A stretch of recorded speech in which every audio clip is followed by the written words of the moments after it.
And then let's get into the investor and seller mindset. This is a really key, important piece for you guys. So make sure you zone in, take notes as well. So let's get right into it. So the investor mindset, we're talking about you. So let's get inside the mindset of the investor that you should be, the mindset you want to have when starting to get these deals. So you want to have a business mindset way of thinking. This really fuels the success. We don't take anything personal. I'm not saying everything is all business, but nothing is personal. If you get denied a deal, if the client says no, the client doesn't like who you are, it's okay. We're not taking anything personal. They're not assassinating our character. It's all business. So just make sure you carry yourself in a professional manner, and just make sure you understand that there's no personal emotions outside of you just wanting to be the best version of yourself while you're investing in mobile homes. And then you should have a high desire to help your client articulate their goals and reach their destination. So a lot of the time, the clients have problems and they have their own goals and destinations, but sometimes they just don't know how to articulate what their goals are and where they truly want to be. So you're going to have to help them, speak those things into existence. And then embrace all current and new sources of helpful information. You want to have a openness mindset. You don't want to be stuck just doing the same thing over and over again because you're too afraid to learn and try new things. So solving client problems require new and old solutions. So when you start off, you're going to get your first couple of deals, you're going to get into a groove. But then when you start doing other deals, you're going to see like, hey, these deals might be a little bit more complex. That just means you need to become a bigger person. You need to expand more. You need to learn more. And then an abundance mentality versus scarcity mentality. First and foremost, there's enough deals out here for everyone. If you have this mentality like, oh man, there's not going to be enough deals for me, you're going to transfer that energy over to your client, and your client's going to pick up on it because you're only going to be focused on making your next dollar, making your money versus really keeping the client first and solving his or her problem. Think like the seller. This is very important, guys. What I mean by this is put yourself in their shoes. It's easy for yourself to walk in and think about everything you've been through up to this point and why you're doing what you're doing and what your goals are. But you really want to put yourself in their shoes, act like them. It gives you an understanding of where they are in their life right now, and it makes it easier for you to just relate to them on an emotional level, which is going to be really helpful when you guys are building that rapport. And then let's talk about the seller mindset. This is very important. You want to know what your clients are thinking. We're not saying this works for every and any mobile home seller, but we've seen in our experience that most of them share a lot of these traits here. So they have a want and need mentality. What we mean by that is, it's more so with them curiosity versus a need emotion. You're going to see that with two different types of clients. So you're going to have a client that, needs your help, really needs to sell that home. And then you're going to have some clients that are just really just curious. They want to just shop your offer around. So you're dealing with kind of like two sets of people. The need mindset is, hey, I'm willing to take, whatever offer is fair, or just make me any type of offer.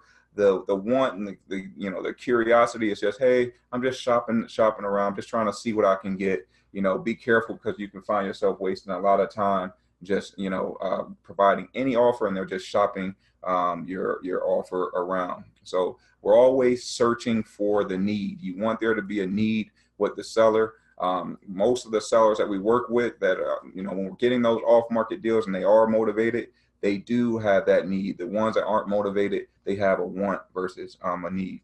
And then follow up is key. The seller, they're usually going through a lot of things. They're usually busy. They have their job, they have their kids, they have their life, plus the stress of why they're selling the home. So it's going to be on you. If you really want the deal, if you really want to help him or her, you're going to have to follow up accordingly.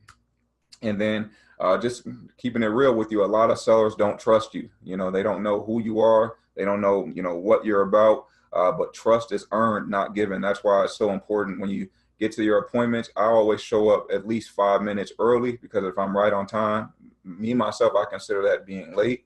And I always, dress professional. I love to have our company logo on my shirt. I love giving them a business card. I love having my notepad and pen. Just the small details you focus on, the clients pick up on that, and you look like you've done this before versus just being, a rookie. If they sense that, they don't trust you at all anyway. Most of the time, you don't want to make that emotion even worse.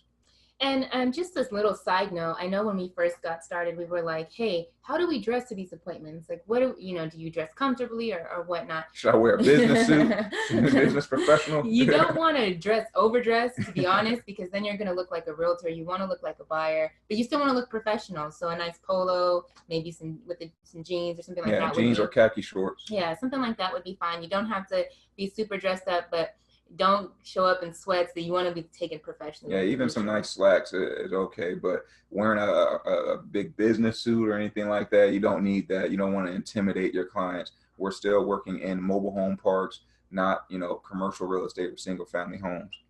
And then a lot of the sellers are emotionally driven. So what we mean by that is you want to find that more motivation. The more motivation they have, the quicker the solution is needed. So when you have that motivated seller that came and fell into your lap, you want to chase that motivation. If there's a lot of motivation there, then you're going to be able to solve their problem pretty fast. A lot of the sellers are lost and confused. They just don't know how to solve their own problem. So it's going to be up to you to actually help and bring that light to them. A lot of them are confused. They feel alone. They feel like they're in a dark place. Like I said, it's up to you to kind of be their navigation, be their light, because they're in need. A lot of them just simply don't want to deal with the process. I'm not saying any of our clients are lazy, but you'll see this when you start doing deals. A lot of the clients we work with, they don't want to do the process. They just want their problem solved. They want it gone away. So sometimes you're able to get better deals just simply because they don't want to do it themselves. They know what they want. Although they might be lost and confused, they have a desire for something. They want to go from where they are from point A to point B. It's your job to help them get there. And it's your job to get that want and desire out of them. Like I said earlier, some of them, it's hard for them to articulate what their true desire is. But if you help them get there, they're going to love you a lot for that. So give your clients what they want. They might not tell you it verbally. You might have to squeeze it out of them, but at the end of the day, we're always striving to give our clients what they want, and then help your clients articulate what they desire most. This is key when you're building that rapport with the client. You want to build that trust. You want them to think you have their best interest in mind.